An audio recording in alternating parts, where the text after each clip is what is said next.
Selamat berjumpa kembali pada pembelajaran daring terbuka Universitas Indonesia dalam modul Sistem Informasi Kesehatan. Selamat menyimak tayangan pembelajaran berikut ini.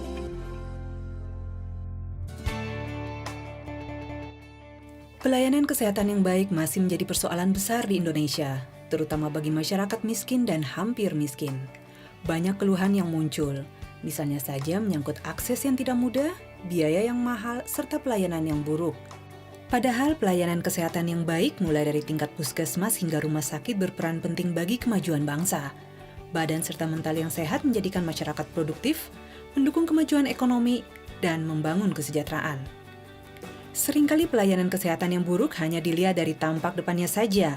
Misalnya saat dokter atau bidan melakukan pemeriksaan, ketika orang sakit membeli obat-obatan, atau sewaktu pasien dirawat di rumah sakit. Padahal, bila mana sistem pelayanan kesehatan dibongkar, ada mekanisme atau mesin yang bekerja di belakang apa yang tampak di permukaan tersebut. Itulah sistem kesehatan yang utuh. Sistem ini memiliki 7 komponen penting. Yang pertama, regulasi dan peraturan. Kedua, sumber daya manusia. Ketiga, farmasi, peralatan kesehatan serta gizi. Keempat, penelitian dan pengembangan atau litbang. Kelima, pemberdayaan masyarakat. Keenam, pembiayaan kesehatan. Dan terakhir atau ketujuh, pelayanan kesehatan itu sendiri yang merupakan ujung tombak yang terhubung langsung dengan masyarakat. Agar pelayanan kesehatan menjadi lebih baik, ketujuh komponen harus bekerja optimal dan saling mendukung.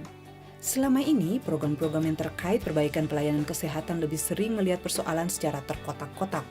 Misalnya saja, ada program yang khusus menangani persoalan penyakit HIV, ada pula yang khusus berkampanye bahaya merokok, atau ada pula program yang memfokuskan diri pada keselamatan ibu hamil dan bayi.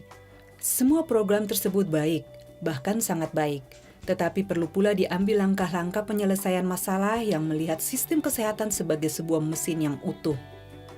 Nah, menyadari pentingnya kehadiran sebuah program untuk menelurkan solusi-solusi bagi perbaikan sistem kesehatan secara lebih utuh, pemerintah Indonesia melalui Kementerian Kesehatan dan pemerintah Australia melalui Departemen Luar Negeri dan Perdagangan atau DFAT, bersepakat untuk bekerja sama melalui program yang secara khusus bertujuan untuk penguatan sistem kesehatan.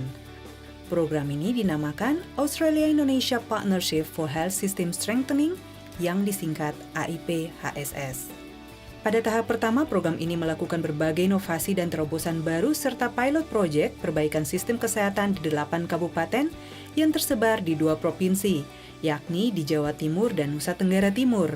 Selanjutnya, program AIPHSS akan diimplementasikan pada beberapa provinsi dan kabupaten lainnya. Dalam membenahi sistem kesehatan, AIPHSS memfokuskan diri pada 3 dari 7 komponen yang sudah disebutkan tadi, yakni pada perbaikan manajemen dan kualitas sumber daya manusia, sistem pembiayaan kesehatan, serta sistem pelayanan kesehatan. Ketiga komponen tersebut memberi kontribusi besar pada perbaikan sistem kesehatan secara keseluruhan untuk masyarakat miskin dan hampir miskin. Sementara itu, khusus untuk komponen sistem pelayanan kesehatan, AIPHSS terutama akan fokus pada peningkatan kualitas pelayanan di puskesmas, sebab puskesmaslah ujung tombak pelayanan kesehatan kepada masyarakat. Kegiatan-kegiatan dari program AIPHSS dilaksanakan oleh Kementerian Kesehatan bekerjasama dengan pemerintah provinsi maupun kabupaten. Sementara itu, dana untuk membiayai kegiatan-kegiatan tersebut akan berasal dari hibah pemerintah Australia. Lalu apa saja yang termasuk dalam program AIPHSS? Di antara lebih dari 100 kegiatan yang telah disiapkan terkait perbaikan kualitas sumber daya manusia, salah satunya AIPHSS memfasilitasi sertifikasi pendidikan jarak jauh. Sekarang ini untuk menjamin mutu pelayanan kesehatan, peraturan dan kebijakan Kementerian Kesehatan mensyaratkan bahwa tenaga kesehatan minimal harus memenuhi kualifikasi dan pendidikan setara D3. Masalahnya, masih banyak bidan dan perawat yang hanya lulusan setingkat SMA atau Diploma 1.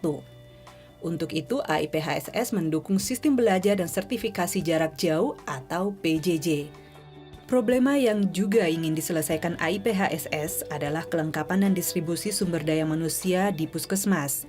Sekarang ini pemerintah fokus memastikan ketersediaan tenaga dokter, dokter gigi, bidan dan perawat untuk pelayanan kesehatan termasuk ibu hamil dan bayi.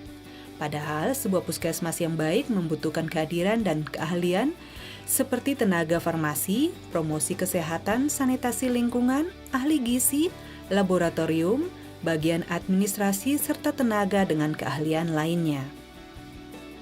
Bila mana puskesmas memiliki penyuluh kesehatan yang handal, masyarakat dapat diajak untuk menerapkan gaya hidup sehat. Penyuluh dapat membimbing mereka membangun lingkungan yang bersih, menghentikan kebiasaan merokok, memperhatikan gizi makanan, membawa anak-anak untuk imunisasi hingga berpartisipasi dalam keluarga berencana. Lalu menyangkut sistem pembiayaan, AIPHSS memberikan bantuan dalam persiapan menyongsong dimulainya proses Jaminan Kesehatan Nasional atau JKN. Di samping itu, program ini juga membantu menyusun anggaran secara terintegrasi di tingkat provinsi dan kabupaten.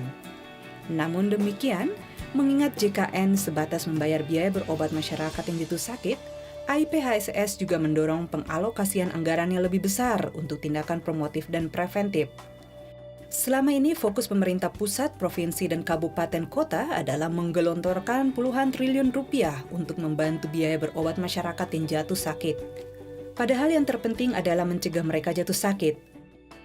Harapan kita dengan sistem kesehatan nasional, provinsi, dan kabupaten kota yang lebih baik, pelayanan kesehatan akan meningkat. Dan yang paling penting, semakin sedikit masyarakat Indonesia, terutama dari kalangan miskin dan hampir miskin yang jatuh sakit. Dengan begitu, mereka akan semakin produktif, ikut mendukung kemajuan ekonomi, dan membangun kesejahteraan. Sistem kesehatan yang baik akan membuat masyarakat lebih sehat, masyarakat sehat, masyarakat sejahtera.